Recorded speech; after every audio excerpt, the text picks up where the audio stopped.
आगरा में ठंड का कहर, रैन बसेरे नदारत, सड़क किनारे ठिठुर रहे बेसहारा। नमस्कार, आप देख रहे हैं कंटाप टीवी। मैं हूं आपके साथ संदली सिंह। हर पल की बड़ी और सटीक खबर दिखाने का हमारा वादा है। तो चलिए बढ़ते हैं सीधा खबर की ओर, देखते हैं ये पूरी रिपोर्ट। आगरा से इस वक्त एक बेहद संवेदनशील और चिंताजनक तस्वीर सामने आ रही है। कड़कड़ाती ठंड के बीच जनवरी की रातें बेसहारा लोगों के लिए किसी परीक्षा से कम नहीं हैं। नगर निगम के तमाम दावों के बावजूद ज़मीनी हकीकत कुछ और ही बयां कर रही है।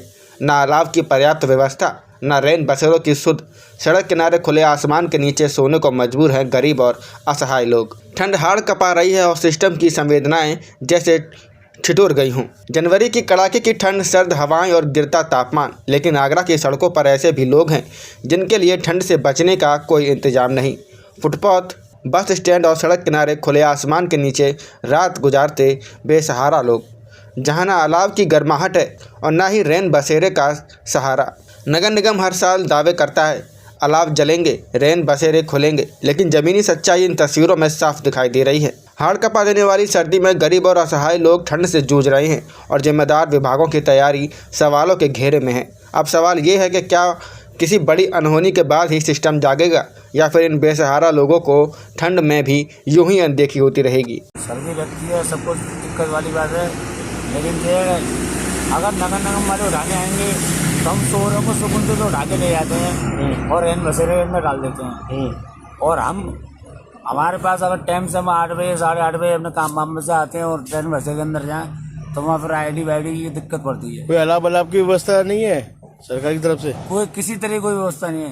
खाने पीने तक तो जाना कहाँ से कैसे अपना बेलदारी रात में कैसे रात काटते हो आप सर्दी रोड पे? आप देख रहे हो किस तरीके से रात काट रहे हैं। 3 का टाइम हो रहा है, कूड़ा सोने का समय होता है। गड़बड़ है ही नहीं, क्या करें। नगर निगम वाले आते हैं? कोई आते कुछ कहते हैं? बहुत दफा हम आते हैं जब मिलते नहीं।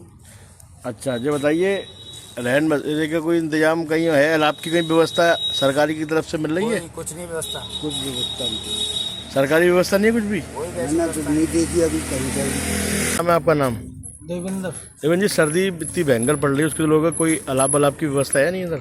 कोई नहीं है भैया, कोई आते ही नहीं है सर। क्या कारण मानते हैं उसे? सर्दी इतनी भयंकर है, कुछ सरकार की तरफ से कोई इंतजाम नहीं है अलाव का? नगर पालिका वाले आते हैं, कोई नहीं आता यहाँ पर, ये सो रहे हैं, क्या करें। अच्छा, सड़क कैसे काटते हैं बेचारे रात जी सड़क पे? जैसे जिंदगी वैसे काटी गए हैं, ना कोई व्यवस्था है कुछ। फिलहाल इतना ही इस खबर में। हर बड़ी और छोटी खबर की सटीक जानकारी के लिए बने रहिए कंटाप टीवी के साथ। आप देखते रहिए कंटाप टीवी, खबरें जो सिर्फ दिखाई नहीं जाती, असर भी करती हैं। नमस्कार। चौकी प्रभारी ने पार की बर्बरता की हद, दूध विक्रेता पर बरसाए डंडे, उखाड़े पैरों के नाखून, डीसीपी का एक्शन। नमस्कार, आप देख रहे हैं कंटाप टीवी। मैं हूं आपके साथ संदली सिंह। हर पल की बड़ी और सटीक खबर दिखाने का हमारा वादा है। तो चलिए बढ़ते हैं सीधा खबर की ओर, देखते हैं ये पूरी रिपोर्ट। किरावली किसान के साथ आगरा पुलिस की बर्बरता का मामला भी ठंडा भी नहीं हुआ कि खाकी का एक और नया मामला सामने आ गया। अब जीवनी मंडी पुलिस चौकी प्रभारी ने एक दूध विक्रेता को चौकी में ले जाकर उसे बेरहमी से पीटा, तलवों पर डंडे बरसाए और उसके नाखून तक उखाड़ लिए। डीसीपी सिटी ने चौकी प्रभारी को निलंबित कर दिया है। उत्तर प्रदेश आगरा के चौकी प्रभारी ने एक दूध विक्रेता की बर्बरतापूर्ण पिटाई कर दी। उसके तलवों पर जमकर डंडे बरसाए। जब उसका दिल भी नहीं भरा तो उसके पैरों के नाखून तक उखाड़ दिए। वजह सिर्फ इतनी सी थी कि उसे ऑटो चलाना नहीं आता था और पुलिस उसके ऑटो में मुजरिमों में ले जाना चाहती थी। इसके बाद उसके साथ जो हुआ ये सुनकर आप सिहर जाओगी। मामला थाना छत्ता की जीवनी मंडी चौकी का है। सैया के वीरई गांव के रहने वाले नरेंद्र कुशवाहा अपने बड़े भाई धीरज के साथ ऑटो से आगरा में घर घर जाकर दूध बेचते हैं। शुक्रवार को वह जीवनी मंडी चौकी क्षेत्र के गरीब नगर में दूध बेचने के लिए गए तो नरेंद्र के बड़े भाई धीरज दूध लेकर लोगों के घरों में दूध पहुंचाने गए और नरेंद्र ऑटो में ही बैठा रहा। परिजनों के मुताबिक करीब 11 बजे चौकी प्रभारी रविंद्र सिंह क्षेत्र में झगड़े की सूचना पर पहुंचे। उन्होंने कुछ लोगों से हिरासत में लिया। ऑटो में बैठे नरेंद्र से चौकी प्रभारी ने आरोपियों को बिठाकर चौकी पर ले जाने के लिए कहा, मगर नरेंद्र ने कहा कि उसे ऑटो चलाना नहीं आता। इस बात पर चौकी प्रभारी रविंद्र सिंह भड़क उठा और घसीट कर चौकी पर ले आया। परिजनों ने आरोप लगाया कि चौकी प्रभारी ने पहले उसे जमीन पर गिराकर पीटा, उसके बाद सिपाहियों ने पैरों के तलवे पर जमकर डंडे बरसाए और उसे इतना पीटा कि 2 डंडे तो उसके पैरों पर पड़ने से टूट गए। दरोगा ने पैर के नाखून तक उखाड़ दिए, फिर गिड़गिड़ाता रहा, लेकिन किसी को उस पर दया नहीं आई। बड़े भाई धीरज ने बताया कि जब वह दूध बेचकर लौटा तो उन्होंने पुलिसकर्मियों को नरेंद्र को घसीटते हुए ले जाते हुए देखा। बाहर खड़े होकर वह चीखता सुनता रहा। नरेंद्र के साथ हुई इस घटना की जानकारी उन्होंने अपने रिश्तेदार भाजपा नेता प्रेम सिंह कुशवाहा को बताई। शुक्रवार की शाम नरेंद्र की पुलिस लाइन में जमानत करवाई गई। नरेंद्र ने आरोप लगाया कि चौकी प्रभारी ने उसका मोबाइल फोन जेब में रखे 1800 रुपए भी छीन लिए, उसे टेम्पो में डालकर थाने भिजवाया और शांति भंग में चालान किया। आरोप है कि जब वह टेम्पो मोबाइल फोन और रुपए वापस लेने थाने गए तो मोबाइल और रुपए वापस किए ही नहीं। शनिवार को नरेंद्र के रिश्तेदार प्रेम सिंह कुशवाहा भाजपा नेता डीसीपी सिटी सैयद अली अब्बास से मिलने पहुंचे तो उन्होंने पूरी घटना की जानकारी डीसीपी सिटी को दी। डीसीपी सिटी सैयद अली अब्बास ने बताया कि प्रारंभिक जांच में चौकी प्रभारी की भूमिका सही नहीं मिली है, उन्हें निलंबित कर दिया गया है। इस मामले की जांच के लिए एसीबी छत्ता को निर्देश दिए गए हैं कि अन्य पुलिसकर्मियों की भूमिका भी जांच की जा रही है। उनके स्थान पर गौरव राठी को जीवनी मंडी चौकी का प्रभारी बनाया गया है। फिलहाल इतना ही इस खबर में। हर बड़ी और छोटी खबर की सटीक जानकारी के लिए बने रहिए कंटाप टीवी के साथ। आप देखते रहिए कंटाप टीवी, खबरें जो सिर्फ दिखाई नहीं जाती, असर भी करती हैं। नमस्कार। 25 साल के बाद मैं आया हूँ और मैं हमेशा अपने बातों में रखा है। और उन्होंने बताया कि सन 1999 में वो ताजमहल आए थे, 25-26 साल पहले, और तब के ताज में और आज के ताज में उनको बहुत अच्छा लगा। उन्होंने बताया यहाँ पर्यटन की सुविधाएं बहुत अच्छी हैं और नमस्कार, आप देख रहे हैं कंटाप टीवी, मैं हूं आपके साथ संदली सिंह। हर पल की बड़ी और सटीक खबर दिखाने का हमारा वादा है, तो चलिए बढ़ते हैं सीधा खबर की ओर, देखते हैं ये पूरी रिपोर्ट। नागालैंड के मंत्री तेमजेन ओलोंग बोले, ताजमहल का अनुभव प्राइवेट टूर जैसा, व्यवस्थाओं ने किया प्रभावित। नागालैंड के पर्यटन व उच्च शिक्षा मंत्री तेमजेन ओलोंग ने रविवार को विश्व प्रसिद्ध स्मारक ताजमहल का दीदार किया। इस दौरान उन्होंने स्मारक परिसर की स्वच्छता, सुरक्षा और भीड़ प्रबंधन व्यवस्था की खुलकर तारीफ की। मंत्री ओलोंग ने कहा कि ताजमहल में पर्यटकों के लिए जो सुविधाएं और प्रबंधन किए गए हैं वह उन्हें प्राइवेट टूर जैसा विशेष अनुभव दे रहे हैं। उन्होंने कहा, मैं पर्यटकों के लिए की गई व्यवस्थाओं से प्रभावित हूँ। यहाँ सब कुछ अनुशासित और व्यवस्थित है। उन्होंने प्रधानमंत्री नरेंद्र मोदी और उत्तर प्रदेश के मुख्यमंत्री योगी आदित्यनाथ को भी धन्यवाद दिया कि उनके नेतृत्व में पर्यटन स्थलों की छवि और सुविधाएं लगातार बेहतर हो रही हैं। तेमजेन ओलोंग ने पूर्वोत्तर राज्यों के लोगों से विशेष अपील करते हुए कहा, अगर आपने ताजमहल नहीं देखा तो जरूर आइए। यह सिर्फ भारत ही नहीं बल्कि पूरी मानवता की धरोहर है। ताजमहल में सुरक्षाकर्मियों और पर्यटन विभाग के अधिकारियों ने मंत्री का स्वागत किया। दौरे के दौरान स्थानीय गाइड्स ने उन्हें स्मारक के ऐतिहासिक और स्थापत्य पहलुओं की जानकारी भी दी। आया हूँ मेरे दोस्तों के साथ और 25 साल के बाद मैं आया हूँ और मैं हमेशा अपनी बातों में रखा है कि 1999 में आज पर्यटन मंत्री नागालैंड जी को आज ताज दिखाने का मौका मिला और उन्होंने बताया कि सन 1999 में वो ताजमहल आए थे, 25-26 साल पहले, और तब के ताज में और आज के ताज में उनको बहुत अच्छा लगा। उन्होंने बताया यहाँ पर्यटन की सुविधाएं बहुत अच्छी हैं और इतनी भीड़ होने के बाद भी ताज का कॉम्प्लेक्स ऐसा लगता है कि बिल्कुल प्राइवेट टूर की तरह विजिट हो रहा है और वो ताजमहल देख के बहुत ही प्रसन्न हुए और उन्होंने इसके लिए मोदी जी और योगी जी को बहुत बहुत धन्यवाद बोला है। फिलहाल इतना ही इस खबर में। हर बड़ी और छोटी खबर की सटीक जानकारी के लिए बने रहिए कंटाप टीवी के साथ। आप देखते रहिए कंटाप टीवी, खबरें जो सिर्फ दिखाई नहीं जाती, असर भी करती हैं। नमस्कार।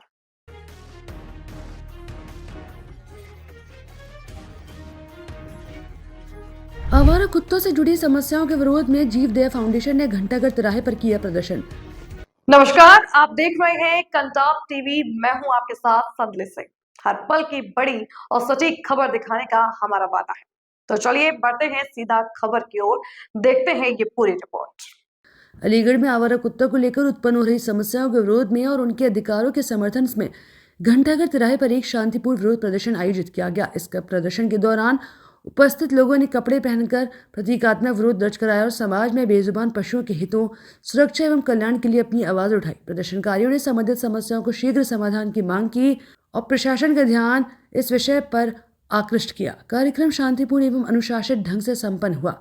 आज जीव दया फाउंडेशन के द्वारा घंटाघर किराए पर एक विरोध प्रदर्शन हुआ। अभी हाल ही में सुप्रीम कोर्ट के द्वारा जो आदेश पारित किए गए हैं, सभी स्कूलों से, हॉस्पिटलों से, ऑफिसों से कुत्तों को हटाकर शेल्टर होम में डाल दिए जाएं, उसी के लिए यह विरोध प्रदर्शन था। जीव दया फाउंडेशन के द्वारा निकाला गया लोगों को जागरूक करने की कोशिश की गई। घंटाघर किराए से लेकर नगर निगम होते हुए अटल चौक तक आकर इस प्रदर्शन को पूरा किया गया। हमारा अनुरोध है कि सुप्रीम कोर्ट शेल्टर को ना बनाकर नगर निगम के द्वारा जो नसबंदी हो रही है उसको युद्ध स्तर पर करे, जो समस्याओं का समाधान अपने आप हो जाएगा। आज जो हमने ये विरोध प्रदर्शन किया है सुप्रीम कोर्ट को लेकर किया है। सुप्रीम कोर्ट ने अभी हाल फिलहाल में जो एक आदेश पारित किया है कि हॉस्पिटल, स्कूल्स या जहां पर भी कंपाउंड होता है, कंपाउंड से कुत्तों को हटाकर शेल्टर होम में डाल दिया जाए। पहली बात तो हमारे यहाँ शेल्टर होम है कहाँ जहां उन्हें डाल दिया जाए, और यदि हम शेल्टर होम कल को बनाने में कामयाब हो भी जाते हैं तो क्या कुत्तों की इतनी संख्या को लेकर शेल्टर होम में डाल देना उचित होगा? ये जानवरों के साथ न्याय संगत होना? पहली बात तो ये। दूसरी बात ये है कि हम एक शेल्टर होम चलाते हैं, ठीक है, जो हॉस्पिटल की तरह चलाते हैं।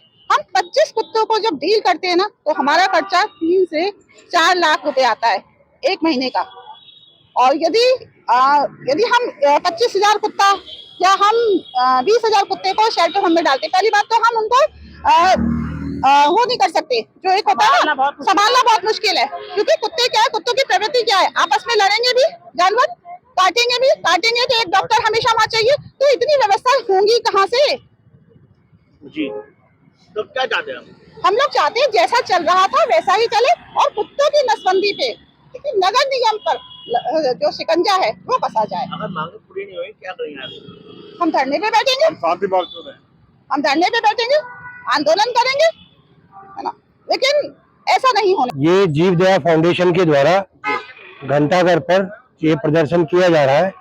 सुप्रीम कोर्ट ने जो आवारा कुत्तों के लिए आदेश दिया है, हम उसका विरोध करते हैं, और एक तरफा कार्रवाई है जो सुप्रीम कोर्ट ने की है। डॉग्स इकोसिस्टम का वो पार्ट है, अगर ये नहीं रहेंगे तो हमारा जो इकोसिस्टम है वो भी डिस्टर्ब होगा, और इससे आने वाली पीढ़ियों को और आने वाले समय में बहुत ज्यादा नुकसान भी होंगे। कुत्ते कभी किसी को नहीं काटते। जब कुत्तों को आप मारेंगे, कुत्तों को परेशान करेंगे, तो जाहिर बात है वो अपने प्रोटेक्शन में काटेंगे भी और कुछ भी कर सकते हैं। हमारा प्रदर्शन शांतिपूर्वक ढंग से, कोई व्यवस्था मिल रही है अभी तक? सरकार कुछ नहीं कर रही है, सरकार का कोई सहयोग नहीं है। सरकार सुप्रीम कोर्ट को ही कुछ नहीं कह रही तो संगठनों को कहाँ सहयोग करेगी? हमारी मांग सुप्रीम कोर्ट के द्वारा जो आदेश कुत्तों के खिलाफ दिया गया है कि उनको स्कूलों से और हॉस्पिटल से, सरकारी प्रॉपर्टी से हटाया जाए, हम उसका पुरजोर विरोध करते हैं और सरकार से मांग करते हैं कि सुप्रीम कोर्ट को दबाव में लेके इस आदेश को वापस कराए। अगर सुप्रीम कोर्ट आदेश वापस नहीं लेता है, सरकार इस बारे में नहीं सुनती है, तो ये हमारा प्रदर्शन ऐसे ही चलता रहेगा समय समय पर। फाउंडेशन की उपाध्यक्ष हूँ, और हमारा कहना केवल ये है कि देखिए, जेल चाहे सोने की भी हो, लेकिन जेल जेल की होती है। किसी की आजादी छीनने का हमको कोई अधिकार नहीं है। कुत्ता एक सामाजिक प्राणी है, सदा से समाज के बीच में रहता आया है। पहले ये भेड़िया था, लोगों ने इसे अपनी सुरक्षा के लिए इस लेवल पे ले आए कि उसको एक पालतू जानवर की तरह रखने भी लगे, उसको प्यार करने लगे, वो समाज में आके रहने लग गया।